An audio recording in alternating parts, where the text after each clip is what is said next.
Do you also want a good commerce teacher? Do you want to be an expert in all subjects of commerce? If yes, then your search ends here. DV Commerce Classes has a best teaching experience. Download our apps from Play Store and get started learning with us. For more details, call us on 9122397597 or visit our website. Thank you.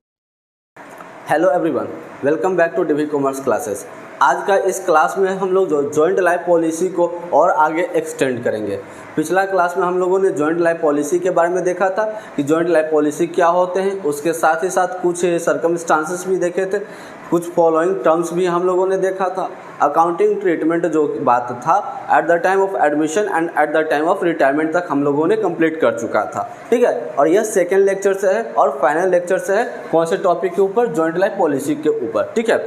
यह classes वैसे students के लिए काफ़ी ज़्यादा useful होने वाले हैं जो अभी फ़िलहाल क्लास 12th में हैं। वो चाहे स्टूडेंट बिहार बोर्ड से बिलोंग कर रहे हो, झारखंड बोर्ड से बिलोंग कर रहे हो या तो फिर यूपी बोर्ड से बिलोंग कर रहे हो, ठीक है। इसके साथ साथ वैसे स्टूडेंट्स जो CA, CMS या CS का फाउंडेशन कर रहे हैं वो सभी के लिए यूज़फुल होने वाले हैं।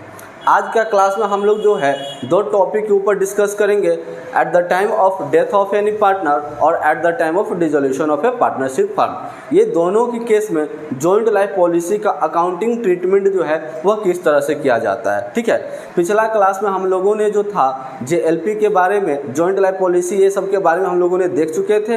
अकाउंटिंग ट्रीटमेंट की जहाँ तक बात है तो at the time of admission और at the time of retirement हम लोगों ने कंप्लीट कर चुके थे। मैं आप सभी को फिर से रिपीट कर दूं कि जो बच्चे को ये नोट्स चाहिए, with the help of this notes हम लोग पढ़ाते हैं। जो बच्चे को ये नोट्स चाहिए, यह नोट्स मेरे द्वारा हैंड रिटन होते हैं, वो आप 3 जगह से ले सकते हो। Number 1 from our website, simply आपको हमारा वेबसाइट विजिट करना पड़ेगा। Number 2 from our Telegram channel, link already description box में दिए गए हैं। And number 3 from our mobile application, जो कि आपको इजीली प्ले स्टोर पर मिल जाएंगे। इसके लिए सीधा आपको प्ले स्टोर को सर्च ओपन करना है और डीवी कॉमर्स क्लासेस का एप्लीकेशंस को डाउनलोड कर लेना है, ठीक है। लगभग आई थिंक 40 MB के आसपास में इसका साइज होंगे। तो चलो हम लोग देखेंगे eight the time of death of A partner, ठीक है। यानी कि हम लोग हेडिंग डाल देते हैं, पार्टनर का जब डेथ हो तो जर्नल एंट्री क्या हो, अकाउंटिंग ट्रीटमेंट क्या होंगे, ठीक है। Eight the time of death of any partner, अगर कोई पार्टनर का डेथ हो जाए तो जॉइंट लाइफ पॉलिसी से रिलेटेड अकाउंटिंग ट्रीटमेंट हम लोग कैसे करेंगे, ठीक है।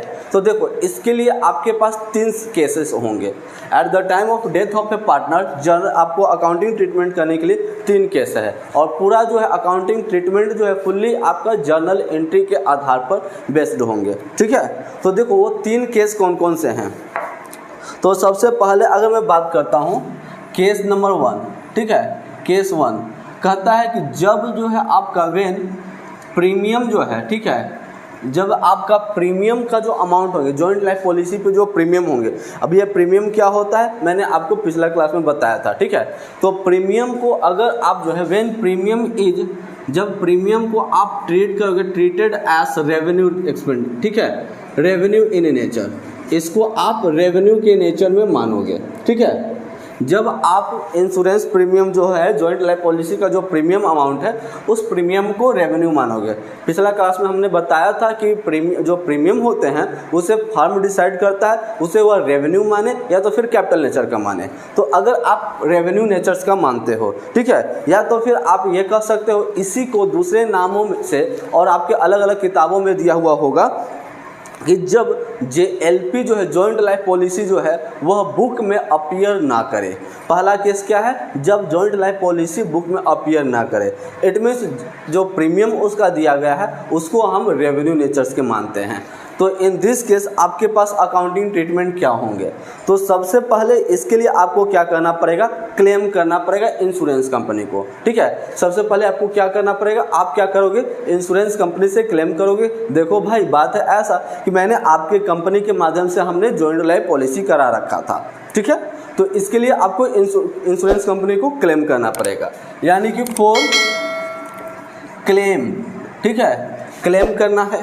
तो क्लेम करोगे तो किसके पास क्लेम करोगे, इंश्योरेंस कंपनी के पास क्लेम करोगे, ठीक है। तो इंश्योरेंस कंपनी जो है, ठीक है, INSURANC, ठीक है। इंश्योरेंस कंपनी को अकाउंट को आप क्या कर देना, डेबिट में कर दो, क्योंकि आप इंश्योरेंस कंपनी को क्लेम करने जा रहे हो, रिसीवर, ठीक है।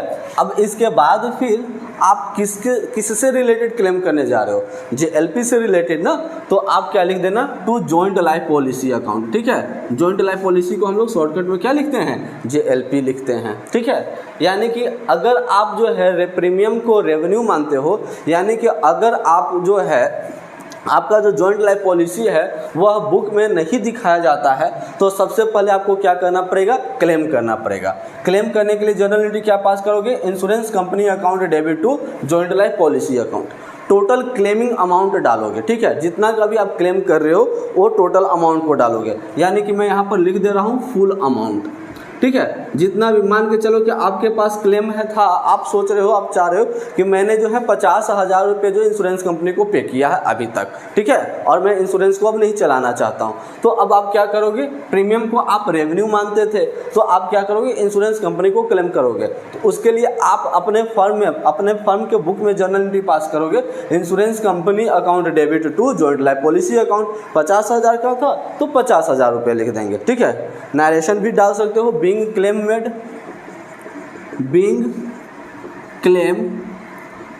क्लेम क्या कर दिए हो वो डाल दिया गया है, ठीक है। अब चलो, अब इंश्योरेंस कंपनी जो है वो क्लेम, आपने तो इंश्योरेंस कंपनी को क्लेम कर दिया, आपने कर दिया, अपना बात रख दिया। अब इंश्योरेंस कंपनी क्या करेगा, आपका क्लेम पर जांच पड़ताल करेगा, ठीक है, चेकिंग करेगा कि आपने जो फुल अमाउंट का जितना का भी क्लेम किया क्या वास्तव में उतना है या नहीं है। अगर उतना पाया जाता है, ठीक है, अगर उतना पाया गया तो वह आपको क्या करेगा, रिफंड कर देगा, वो आपको क्या देगा, रिबैक देगा, ठीक है, रिफंड कर देगा। यानी कि for receiving the claim amount, ठीक है। दूसरा जर्नल एंट्री क्या बन जाएंगे, for receiving the claim amount.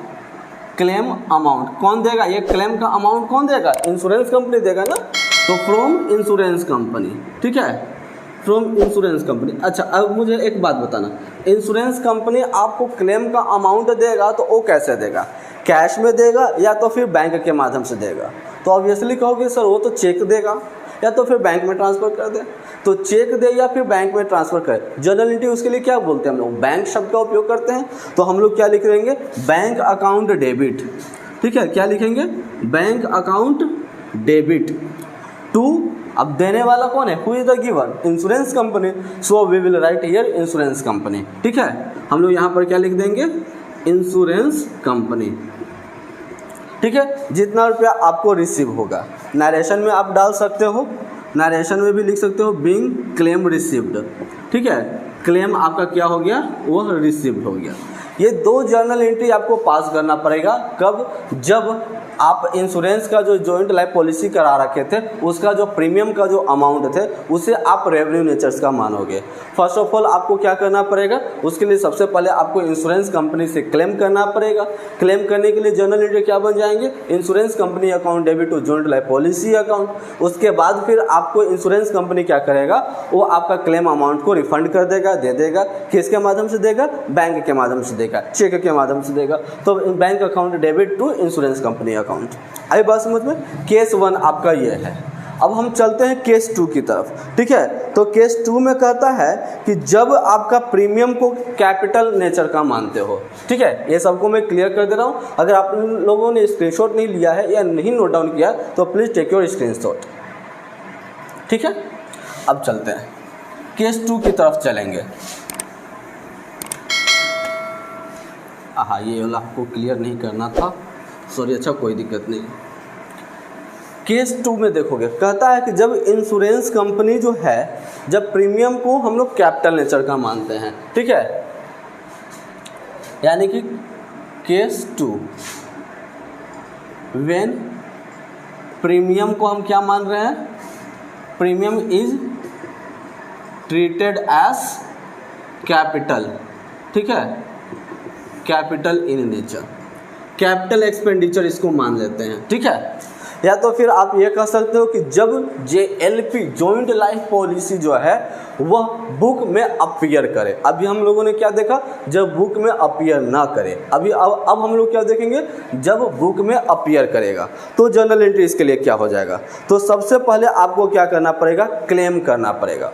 ठीक है, आपको इसके लिए सबसे पहले फिर से आपको क्या करना पड़ेगा, क्लेम करना पड़ेगा।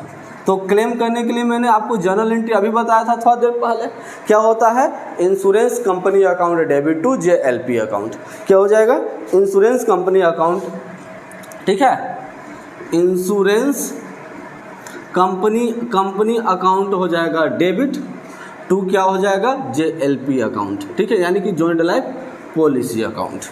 कोई दिक्कत, जितना आप टोटल क्लेम करना चाहोगे, यानी कि टोटल क्लेम अमाउंट, सबसे पहले आप क्या कर दिए, क्लेम कर दोगे फॉर क्लेमिंग, यानी कि हो जाएगा आपके पास insurance company account debit to joint life policy account. ये जर्नल एंट्री में तो कोई चेंजेस नहीं है। ठीक है, उसके बाद फिर आपको दूसरा जर्नल एंट्री पास करना पड़ेगा जो सरेंडर वैल्यू दिए हुए रहेंगे। ठीक है, अगर बुक में अपीयर करते हैं, आपका जॉइंट लाइफ पॉलिसी अगर बुक में अपीयर करेंगे तो वहाँ पर आपको सरेंडर वैल्यू दिए हुए रहेंगे। ठीक है, तो सरेंडर वैल्यू को आपको क्या करना पड़ेगा, पार्टनर्स में बांट देना पड़ेगा। ठीक है, सरेंडर वैल्यू को क्या करना पड़ेगा, पार्टनर्स में बांट देना पड़ेगा। तो आप दूसरा जर्नल एंट्री कर सकते हो, for transferring surrender value of JLP। ठीक है, JLP का सरेंडर वैल्यू होंगे उसको क्या करना पड़ेगा, पार्टनर्स में बांट देना पड़ेगा। ध्यान में रखना, सरेंडर वैल्यू आपका तब रहेंगे जब प्रीमियम को आप कैपिटल नेचर का मानोगे। इट मीन्स प्रीमियम को अगर आप जो है ऐसा सोचते हो कि जॉइंट लाइफ पॉलिसी बुक में अपीयर कर रहे होंगे तो सरेंडर वैल्यू दिया हुआ ही रहेगा। तो इससे भी आपको पता चल जाएगा, जब सरेंडर वैल्यू दिया हुआ है तो इट मीन्स वह जो है कंपनी जो है इंश्योरेंस कंपनी वह जो फर्म है जॉइंट लाइफ पॉलिसी को कैपिटल नेचर का मान रहा है। आई बात समझ में। तो इसके लिए जर्नल एंट्री क्या पास करोगे, तो joint life policy account debit कर देना, सरेंडर वैल्यू का अमाउंट। ठीक है, JLP का अमाउंट नहीं, सरेंडर वैल्यू का अमाउंट। एक बात पर ध्यान में रखना, सरेंडर वैल्यू का अमाउंट। ठीक है, तो मैं लिख दे रहा हूँ JLP account debit, joint life policy account debit to all partner, जितने भी पार्टनर फर्म में होंगे ना, मरने से पहले सभी पार्टनर्स का कैपिटल में ट्रांसफ़र कर देना उसका। ठीक है, यानी कि joint life policy account debit to all partners capital account. इसमें आप कौन से अमाउंट को लिखोगे, सरेंडर वैल्यू का लिखोगे। ठीक है, सरेंडर वैल्यू को। अच्छा, अब चूंकि बांटना है तो कौन से रेशो पर बांटोगे, तो पार्टनर मरने से पहले कौन सा रेशो पे चल रहा होगा, ओल्ड PSR, तो ओल्ड PSR पर बांट दोगे। कौन से PSR पर बांटोगे, ओल्ड PSR पे। कोई दिक्कत, क्या हो जाएंगे, for transferring surrender value of joint life policy, journal entry बन जाएगा joint life policy account debit to all partners capital account. Clear है। अब चलो, ये केस 2 था। केस 3 की अगर मैं बात करता हूँ तो जब केस 3 में क्या रहेगा आप खुद आइडेंटिफाई कर लेना। देखो, अगर आपका बैलेंस शीट में सिर्फ JLP दिया हुआ है, बैलेंस शीट के अंदर मैं बोल रहा हूँ सिर्फ JLP दिया हुआ है, केस 1 यानी कि बुक में अपीयर नहीं करेगा। जब आपका बैलेंस शीट में ऊपर JLP दिया हुआ रहेगा, नीचे एडजस्टमेंट में सरेंडर वैल्यू दिया हुआ रहेगा, तो वो चला जाएगा केस 2 पे। ठीक है, यानी कि बुक में जो है JLP अपीयर करता है। एंड नंबर 3 जो होंगे वह आपके बुक में आपके जो बैलेंस शीट होंगे उसका असेट साइड JLP होगा और लायबिलिटी साइड JLP का रिजर्व होंगे। ये 2 बातें होंगे। ठीक है, तो इसके लिए आपको क्या करना पड़ेगा, फॉर दिस आपके पास जो है इसके लिए अभी आपको जो है क्या जर्नल एंट्री करोगे, पहले उससे पहले मैं मुझे लिख देने दो। केस 3। ठीक है, क्या हो जाएगा, जब JLP और JLP रिजर्व, ठीक है, जब जॉइंट लाइफ पॉलिसी और जॉइंट लाइफ पॉलिसी रिजर्व जो है वह बुक में रहे। ठीक है, अपीयर इन द बुक, जब बुक में अपीयर करेगा, जब जॉइंट लाइफ पॉलिसी और जॉइंट लाइफ पॉलिसी का रिजर्व दोनों बैलेंस शीट में रहेगा, तब अकाउंटिंग ट्रीटमेंट क्या होगा, वह केस 3 हो जाएगा। ठीक है, तो इसके लिए सबसे पहले आपको क्या करना है, एंट्री नंबर 1 and 2 ये दोनों जर्नल एंट्री पास कर देना है, ठीक है। इसके लिए आपको क्या कर देना पड़ेगा, ये दोनों पास कर देना पड़ेगा। फॉर क्लेमिंग करने के लिए सेम जर्नल एंट्री रह जाएंगे, ट्रांसफ़र करने के लिए सेम रह जाएंगे, सरेंडर वैल्यू को ट्रांसफ़र करने के लिए। और तीसरा एक और जर्नल एंट्री पास करना पड़ेगा, यहाँ से आपका एक नया आ गया है JLP रिजर्व, ठीक है। तो JLP रिजर्व को भी ट्रांसफ़र कर देना पड़ेगा, ठीक है। For transferring JLP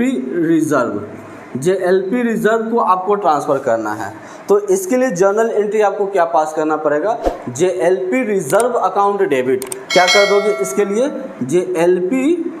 JLP reserve account debit. ध्यान में सुनना, जितने भी रिजर्व होते हैं, चाहे वो कॉन्टीजेंसी रिजर्व हो, चाहे डिप्रिसिएशन रिजर्व हो, और जितने भी जनरल रिजर्व हो, जितने भी रिजर्व होते हैं वो सब डेबिट में जाते हैं, ठीक है। JLP reserve account debit to JLP में उसको हम ट्रांसफ़र कर देंगे, ठीक है। JLP में इसका मतलब क्या हुआ भाई, मतलब बता देते हैं, थोड़ा सा पहले इसको लिख लेते, ठीक है। नरेशन क्या डाल दोगे, नरेशन डाल सकते हो, बीइंग रिजर्व ट्रांसफर्ड, ठीक है। अब जरा सुनना जरा ध्यान से। अगर मैं बात कर रहा था eight the time of death of A partner, जब पार्टनर का डेथ हो जाता है तो JLP यानी कि जॉइंट लाइफ पॉलिसी का अकाउंटिंग ट्रीटमेंट कैसे किया जाता है। देखो, सबसे पहले आपके पास जो फर्म डिसाइड करता है कि JLP को हम क्या मान रहे थे, क्योंकि मैंने पिछला क्लास में बताया था कि JLP को रेवेन्यू मानोगे या तो फिर कैपिटल मानोगे, या फर्म के ऊपर डिपेंड करेगा।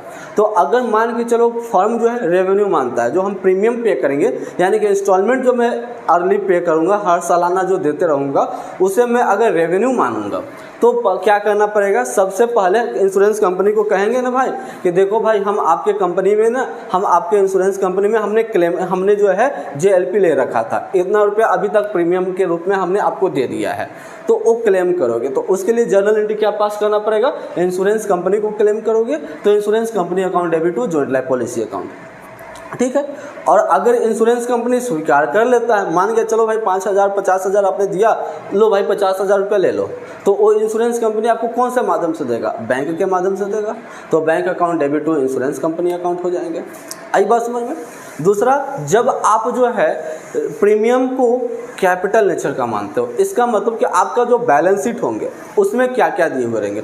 आपको कैसे मालूम चलेगा कि कैपिटल नेचर का फर्म मान रहा है या रेवेन्यू नेचर का मान रहा है। तो सीधा देखो, सवाल का एक बैलेंस शीट होता है और उसके नीचे एडजस्टमेंट होता है। तो सवाल में देखोगे एक आपका JLP दिया हुआ रहेगा, ठीक है।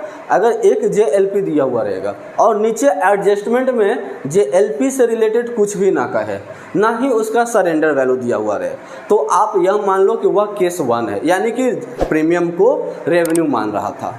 केस 2 की मैं बात करूं तो आपका बैलेंस शीट के असेट साइड में जो है आपका JLP दिया हुआ रहेगा और नीचे एडजस्टमेंट में सरेंडर वैल्यू दिया हुआ रहेगा। जब ये दो चीज़ दिख जाए तो आपको यह मान लेना पड़ेगा कि कंपनी जो है फर्म जो है JLP को क्या मान रहा है, कैपिटल नेचर का मान रहा है। तो इसके लिए आपको कितने जर्नल एंट्री पास करने पड़ेंगे, इसके लिए आपके पास भी 2 जर्नल एंट्री पास करना पड़ेगा। पहला क्लेम करने वाला, ठीक है, जो क्लेम तो करोगे ना भाई, क्लेम कर रहे हैं। दूसरा जो है आप जो सरेंडर वैल्यू था, वो सरेंडर वैल्यू को जो इंश्योरेंस कंपनी देगा, ठीक है, इंश्योरेंस कंपनी सरेंडर वैल्यू देता है, तो सरेंडर वैल्यू को अब आपको क्या कर लेना पड़ेगा, पार्टनर्स में बांट लेना पड़ेगा। तो उसके लिए जर्नल एंट्री क्या पास करोगे, JLP के नाम से लिखना, क्योंकि वो सरेंडर वैल्यू किसका था, JLP का था। तो JLP account debit to all partners capital account. आई बात समझ में। ये केस 2। केस 3 में क्या होगा, आप देखो, आपका बैलेंस शीट के असेट साइड JLP रहेगा, लायबिलिटी साइड में JLP का रिजर्व भी रहेगा और नीचे एडजस्टमेंट में सरेंडर वैल्यू रहेगा। तो जब फर्म में पार्टनर का मृत्यु हो गया तो अब आप क्या कर रहे हो, JLP रिजर्व हमने कर रखा था ना, यानी कि मान के चलते हैं JLP रिजर्व में 10,000 रुपये थे। तो इसका मतलब क्या हुआ कि मुझे 10,000 रुपये JLP को देना था JLP के रूप से। अब तो मैं JLP ले नहीं रहा हूँ, तो मैं अब क्या करूँगा, JLP रिजर्व को JLP के नाम से डाल दूंगा और JLP के नाम से फिर ख़त्म कर देंगे, ठीक है। तो entry number 1 and entry number 2 will be same, दोनों जर्नल एंट्री सेम रहेंगे। और तीसरा बात मैंने क्या बोला कि आपका जो रिजर्व रहेंगे उस रिजर्व को आपको क्या करना पड़ेगा, JLP में ट्रांसफर कर देना पड़ेगा, ठीक है। तो JLP reserve account debit to JLP account. आई बात समझ में। JLP में आप ट्रांसफर कर रहे हो, सबसे पहले आपको ये वाला जर्नल एंट्री पास करना पड़ेगा। उसके बाद आप चाहो तो ये वाला जर्नल जर्नल एंट्री पास कर सकते हो, फिर ये जर्नल एंट्री पास कर सकते हो। चाहो तो आपका ऐसा सीक्वेंस की मैं बात करूं तो सबसे पहले आपको केस 3 में सबसे पहले ये वाला जर्नल एंट्री पास करना, केस 2 फिर केस 3 का दूसरा जर्नल एंट्री ये हो जाएंगे और तीसरा जर्नल एंट्री ये हो जाएंगे। आई बात समझ में? एंड आई होप कि eight the time of death of any partner में आपको किसी भी बच्चे को कोई दिक्कत नहीं होंगे। अगर फिर भी किसी भी बच्चे को कोई डाउट होते हैं तो आई विल रिक्वेस्ट कि आप जो है ना अपना कमेंट डालो, सो डैट मुझे मालूम चल सके और मैं आप सभी का समस्या का समाधान यथाशीघ्र कर सकूं। आई बात समझ में? Do you also want a good commerce teacher? Do you want to be an expert in all subjects of commerce? If yes, then your search ends here. DV Commerce Classes has a best teaching experience. Download our apps from Play Store and get started learning with us. For more details, call us on 9122397597 or visit our website. Thank you. तो अब हम लोग चलेंगे, इतना तक पहले उससे पहले स्क्रीनशॉट ले लो। अब हम लोग चलेंगे eight the time of dissolution of A firm. ठीक है, अब हम लोग देखेंगे फर्म का डिसोल्यूशन होगा, यानी कि फर्म का डिसोल्यूशन कहने का मतलब क्या हो जाएगा, फर्म का समापीकरण। अब फर्म जो है हम क्या कर रहे हैं, फर्म को बंद कर रहे हैं। ठीक है, तो फर्म को जब हम बंद करेंगे तो उसके लिए भी क्या करना पड़ेगा। बहुत जगह मैंने देखा है कि आपका जो है ना बच्चे लोग में क्या होता है, एक कन्फ्यूज़न होता है कि वे लोग जो है ना बहुत जगह टीचर्स भी क्या करते हैं कि eight the time of admission, retirement और डेथ ये 3 जगह बता देते हैं, लेकिन डिसोल्यूशन जब होता है ना तो उस समय का क्या कहानी है भाई, बच्चों को जो है इधर उधर छटपटाना पड़ जाता है। ठीक है, तो चूँकि आप मेरे पास आए हो तो हम तो आपको ऐसा करने नहीं देंगे, इधर उधर आपको जाने नहीं देंगे। तो अब चलते हैं, हम लोग देखेंगे eight the time of dissolution. Dissolution of partnership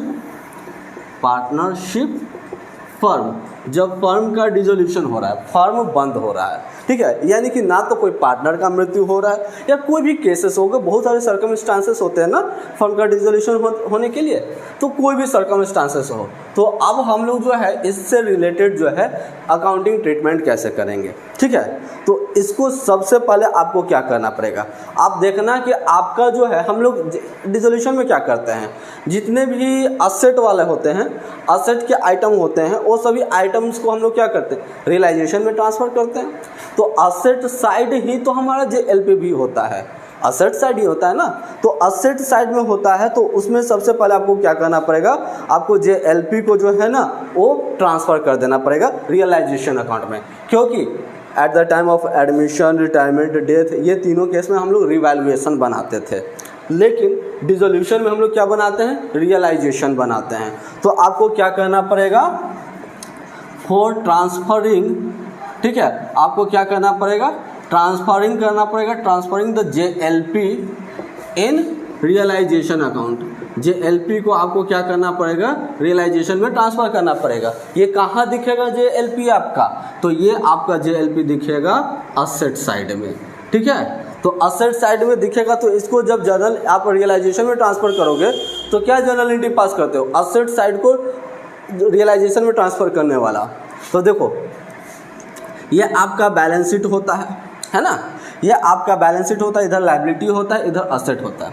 इधर वाले को हम जब रियलाइजेशन में ट्रांसफ़र करते थे तो रियलाइजेशन अकाउंट डेबिट लिखते थे, ऐसे भी देखो ना, लेफ्ट राइट वाले को फिर ऊपर इधर ले जाते थे, है ना। तो इसके लिए जर्नल एंट्री क्या बन जाएगा, रियलाइजेशन में ट्रांसफ़र करते हैं तो सबसे पहले रियलाइजेशन को डेबिट में लिखते थे, है ना। असेट को जब आप रियलाइजेशन में ट्रांसफ़र करते हो तो क्या जर्नल एंट्री लिखते हो, रियलाइजेशन अकाउंट डेबिट। टू क्या कर लोगे आप, JLP को ट्रांसफ़र कर रहे हो ना, तो टू लिख देना JLP अकाउंट। ठीक है, टू JLP अकाउंट। नरेशन क्या हो जाएगा, being JLP transferred to realisation account. चलो मैं लिख देता हूँ, being JLP transferred to realisation account. ठीक है, JLP को मैंने क्या कर दिया, रियलाइजेशन अकाउंट में ट्रांसफ़र कर दिया। क्लियर है, अब चलते हैं। जब मैं JLP को रियलाइजेशन में मैं ट्रांसफ़र कर दिया, उसके बाद फिर मुझे क्या करना पड़ेगा। ठीक है, अब उसमें देखेंगे रिज़र्व भी है क्या। अगर आपका जॉइंट लाइफ पॉलिसी का रिज़र्व रहेंगे तो रिज़र्व बताना ज़रा मुझे, वो कहाँ रहते हैं। लायबिलिटी साइड में होते हैं, तो लायबिलिटी साइड वाले को भी आपको क्या करना पड़ेगा, ट्रांसफ़र कर देना पड़ेगा। किधर ट्रांसफ़र करोगे, रियलाइजेशन में ट्रांसफ़र करोगे, तो रियलाइजेशन अकाउंट कहाँ चला जाएगा, क्रेडिट में चला जाएगा। उल्टा, इसी का उल्टा, बस एक बात पर तो ध्यान रखना है कि दुनिया उल्टा है। आपको क्या पास करोगे, फॉर ट्रांसफरिंग JLP का रिजर्व, ठीक है, इन रियलाइजेशन। अब खुद जरा देखो, ये कहाँ मिलेगा, आपका लायबिलिटी साइड में मिलेगा, ठीक है। अब खुद जरा देखो, असेट का उल्टा क्या होता है, लायबिलिटी होता है ना।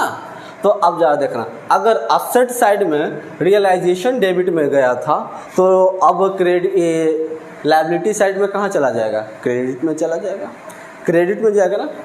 असेट साइड जब था तो JLP डेबिट में था, तो लायबिलिटी के केस में JLP का रिजर्व कहाँ चला जाएगा, डेबिट में जाएगा। वैसे भी मैंने आपको बताया है कि जितना भी रिजर्व वगैरह होते हैं वो सब डेबिट में ही जाते हैं। तो चलो इस दृष्टि से भी देख लोगे तो आपका क्या हो जाएगा, JLP का रिजर्व जो है, पहला अक्षर कैपिटल लेटर में लिखते हैं, JLP का जो रिजर्व होंगे उसे आपको डेबिट में करना पड़ेगा, ठीक है। उसको आपको क्या करना पड़ेगा, डेबिट में करना पड़ेगा।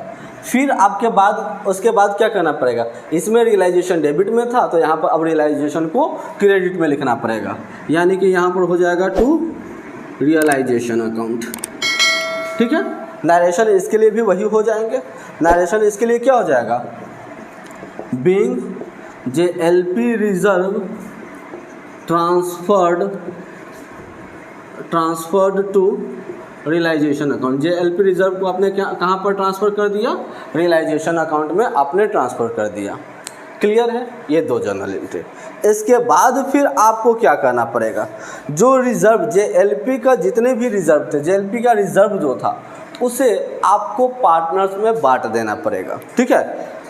JLP का अगर बांटते हैं तो फॉर डिस्ट्रीब्यूटिंग JLP रिजर्व, ठीक है। JLP का रिजर्व जो होंगे उसको बांटना पड़ेगा अमोंग पार्टनर। तो JLP का रिजर्व को अगर आप जो है पार्टनर्स में बांट देते हो तो जर्नल एंट्री क्या बनेंगे, ठीक है। तो मैं फिर से आपको बता देता हूँ कि JLP रिजर्व कहाँ रहते हैं, हमेशा डेबिट में रहेंगे, ठीक है। तो जर्नल एंट्री क्या बन जाएगा आपका, JLP reserve joint life policy reserve account debit to जितने भी साझेदार थे, ठीक है, ऑल पार्टनर्स का कैपिटल अकाउंट में। तो ये हो गए ऑल पार्टनर्स का कैपिटल अकाउंट में, ठीक है। अब चलोगे, कोई दिक्कत, ये हो गए। अब फिर चौथा देखोगे, 3 काम करना पड़ेगा। अब एक चीज़ तो और छूट रहा है, अभी सरेंडर वैल्यू ही तो दिया हुआ रहता है ना। तो सरेंडर वैल्यू को क्या करोगे, सरेंडर वैल्यू को आपको जो सरेंडर वैल्यू जो मिलेंगे उसको भी आपको रियलाइजेशन में ट्रांसफ़र करना है। अभी तक हम लोगों ने क्या देखा था, पार्टनर्स में बांट देते हैं, लेकिन जब डिसोल्यूशन होते हैं तो उसे पार्टनर्स में नहीं बांटा जाता है, उसे कहाँ पर ट्रांसफ़र कर देंगे, रियलाइजेशन में ट्रांसफ़र कर देंगे, ठीक है। यानी कि चौथा journal entry for surrender value, ठीक है। जो सरेंडर वैल्यू हमको इंश्योरेंस कंपनी से मिलेगा तो उससे हम कहाँ पर ट्रांसफ़र कर देंगे, रियलाइजेशन में ट्रांसफ़र कर देंगे, ठीक है। तो इसके लिए जर्नल एंट्री क्या हो जाएगा, हमको कैसे मिलेगा, उससे बैंक के माध्यम से मिलता था, बैंक के माध्यम से न मिलता था तो हम लोग लिख देंगे बैंक अकाउंट डेबिट। क्या लिख देंगे, बैंक अकाउंट कर देंगे डेबिट टू, कहाँ पर हमको ट्रांसफ़र करना है, इसको रियलाइजेशन में ट्रांसफ़र करना था तो हम लिख देंगे यहाँ पर टू रियलाइजेशन अकाउंट। आई बात समझ में। यानी कि ये 4 जर्नल एंट्री हैं, आपको कब करने हैं, eight the time of dissolution of partnership firm. अब मतलब समझ लेते हैं। देखो, अगर कोई फर्म में पार्टनर्स जो है वो डिसॉल्व होना चाहते हैं, कहते हैं कि चलो भाई हम अपना फर्म को अब बंद करेंगे, अब हम अपना फर्म नहीं चलाना चाहते हैं, तो इन दिस केस आपको क्या करना पड़ेगा, डिसोल्यूट करना पड़ जाता है फर्म को। तो चलो जॉइंट लाइफ पॉलिसी से रिलेटेड अकाउंटिंग ट्रीटमेंट क्या होगा। तो यदि आपका जॉइंट लाइफ पॉलिसी सिर्फ JLP सिर्फ बैलेंस शीट के असेट साइड में होंगे, सिर्फ बैलेंस शीट के असेट साइड में होंगे, तो उसको क्या करना पड़ेगा, रियलाइजेशन में ट्रांसफ़र कर देना पड़ेगा। तो इसके लिए जर्नल एंट्री असेट्स को जो रियलाइजेशन में ट्रांसफ़र करते थे वही वाला journal entry, realisation account debit to joint life policy account. आई बात समझ में? उसके बाद उसको ऑटोमेटिक हम लोग पे ऑफ कर देंगे, दे देंगे, सेटल कर देते हैं। जैसे जितने रिमेनिंग असेट्स को हम लोग सेटल करते थे उसी तरह से इसको भी सेटल कर देंगे। पहला बात, अगर मान के चलो कि JLP का जो है रिजर्व भी दिया हुआ था, जॉइंट लाइफ पॉलिसी का रिजर्व भी दिया हुआ था, तो रिजर्व को भी रियलाइजेशन में ट्रांसफ़र कर देंगे। तो जिस तरह से रिमेनिंग रिजर्व क्या होता है, एक लायबिलिटी है, तो जिस तरह से रिमेनिंग लायबिलिटीज़ को हम लोग ट्रांसफ़र करते थे, ठीक उसी तरह से JLP का लायबिलिटी को भी हम लोग JLP का जो रिजर्व था उसको भी रियलाइजेशन में ट्रांसफ़र कर देंगे, यानी कि JLP reserve account debit to realisation account कर देंगे। आई बात समझ में? फिर आगे देखते हैं JLP का जो रिजर्व है, देखोगे चूँकि रिजर्व को हम देखो फर्म तो अब बंद हो रहा है, तो अब JLP का कोई वास्ता नहीं है। पहले हमारा देखो जब डेथ हो रहा था फिर भी फर्म चल रहा था, ठीक है। तो अब पहले हम लोग क्या कर रहे थे, जब फर्म चल रहा था डेथ के केस में, तो JLP का जो रिजर्व था उसे हम लोग क्या कर देते थे, JLP में ट्रांसफ़र कर देते थे और इंश्योरेंस कंपनी को भेज देते थे, यही किए थे। लेकिन अब तो हमको फर्म चलाना नहीं है, तो जो JLP में मैं मान के चलता हूँ कि 50,000 रुपये मेरा बचा हुआ था, जो कि हमको JLP के नाम से JLP को हमको देना था, जॉइंट लाइफ पॉलिसी के लिए मुझे देना था, लेकिन अब फर्म चलेगा नहीं, तो वो तो मेरा रिजर्व रह गया ना, तो उसे हम क्या कर लेंगे, पार्टनर्स में बांट देंगे। तो JLP रिजर्व को हम लोग पार्टनर्स में बांट देंगे, तो JLP reserve account debit to all partners capital account old PSR पर बांट देना, ठीक है। और अगर सरेंडर वैल्यू रहेगा तो पहले लोग क्या करते थे, पार्टनर जो थे वो क्या कर लेते थे, सरेंडर वैल्यू को अपने में बांट लेते थे, आपस में बांट लेते थे। लेकिन इस केस में चूंकि अब फर्म हमारा बंद होने वाला है तो आपस में नहीं बांटेंगे। आपस में क्यों बांटेंगे भाई, अभी हमारा फर्म का लायबिलिटी को भी पे करना होगा, है कि नहीं। इसीलिए मुझे क्या करना पड़ेगा, उसको हम लोग सीधा रियलाइजेशन में ही ट्रांसफ़र कर देंगे। तो उसके लिए जर्नल एंट्री क्या बन जाएंगे, इंश्योरेंस कंपनी जब पैसा देता था तो क्या लिखते थे, बैंक अकाउंट डेबिट, तो वही हो गया बैंक अकाउंट डेबिट। और रियलाइजेशन में अगर ट्रांसफ़र करना है तो एक जगह रियलाइजेशन शब्द का उपयोग करना ही होगा, तो एक जगह चला गया रियलाइजेशन अकाउंट। आई बात समझ में? यही केस है, बस मात्र यही 4 जर्नल एंट्री है आपको करने होते हैं जब फर्म में फर्म जो है डिसॉल्व होता है, यानी कि फर्म का समापीकरण होता है। एंड आई होप कि आपको कोई भी दिक्कत, कोई भी आज का टॉपिक में दिक्कत नहीं होगा। एंड मैं पूरा उम्मीद आप सभी से करता हूँ कि आपको पूरा जॉइंट लाइफ पॉलिसी, ये जॉइंट लाइफ पॉलिसी क्या होता है, जॉइंट लाइफ पॉलिसी के कुछ जो टर्म्स होते हैं वो क्या होते हैं, जॉइंट लाइफ पॉलिसी क्यों करना चाहिए, इससे लाभ क्या मिलेंगे। अब अगर जॉइंट लाइफ पॉलिसी कोई फर्म करता है तो क्या क्या अकाउंटिंग ट्रीटमेंट करना होगा, वो चाहे eight the time of admission, वो चाहे eight the time of retirement, वो चाहे eight the time of death, या तो फिर eight the time of dissolution of partnership firm. ये सभी टॉपिक में आप सभी का जो है कन्फ्यूजन्स जो है वो दूर हो गए होंगे। यदि फिर भी आपको कोई भी टॉपिक में ऐसे इशू होंगे तो please I like to request you कि आप जो है ना अपना कमेंट को ड्रॉप करें, उसके बाद फिर हम लोग समझेंगे, उस पर आपका समाधान निकालने का प्रयास करेंगे। और हाँ, एक बात मैं आप सभी को बताना तो भूल ही गया, वो यह है कि अब हमारा ये टॉपिक कंप्लीट हो गए हैं, तो अब आप लोग मुझे जो है कमेंट में या फिर पर्सनली व्हाट्सएप पर भी जो आप मुझे बता सकते हो कि नेक्स्ट टॉपिक आपको क्या चाहिए, ठीक है। लिंक ऑलरेडी डिस्क्रिप्शन बॉक्स में दिए गए हैं। बहुत सारे बच्चे जो होते हैं हमारे पास पर्सनली कमेंट में भी करके बता देते हैं, या तो फिर पर्सनली व्हाट्सएप पर भी मैसेज करके बताते हैं, सर मुझे ये टॉपिक पे अगला चलिए लेकर के टॉपिक लेकर चलिए। तो मैं क्या करता हूँ, उस केस में मैं देखता हूँ मेजॉरिटी कितने बच्चे जो कह रहे हैं उस टॉपिक में समस्या है, उस टॉपिक के ऊपर जो है हम लोग जो है सॉल्यूशन लेकर के चलते हैं, या फिर उस टॉपिक्स का जो है हम लोग यहाँ एक्सप्लेनेशन कर देंगे। आई बात समझ लो। बहुत सारे बच्चे ऐसे भी होते हैं जो अपना एक छोटा सा रिक्वेस्ट होता है जो मेरे पास जो है व्हाट्सएप पर भेजते हैं और कहते हैं कि सर आप अपना लेक्चर्स में इस रिक्वेस्ट को आप अपील के रूप में एक्सप्लेन करें, तो वो भी हम करते हैं। अगर ऐसा आप लोगों के साथ भी अगर कुछ होता है तो आप वो सब मुझे बता सकते हैं। मैं आप सभी का जो है रिक्वेस्ट को ऐसे अपील, ये जो लाइव क्लासेस हो या तो फिर रिकॉर्डेड क्लासेस हो, ये सभी में मैं आपका कर दूंगा। आई बात समझ में? तब तक के लिए रुकते हैं, मिलेंगे नेक्स्ट टॉपिक में नेक्स्ट। तब तक के लिए good bye, take care. Do you also want a good commerce teacher?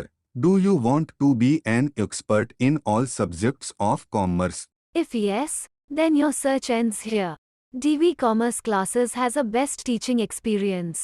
Download our apps from Play Store and get started learning with us. For more details, call us on 9122397597 or visit our website. Thank you.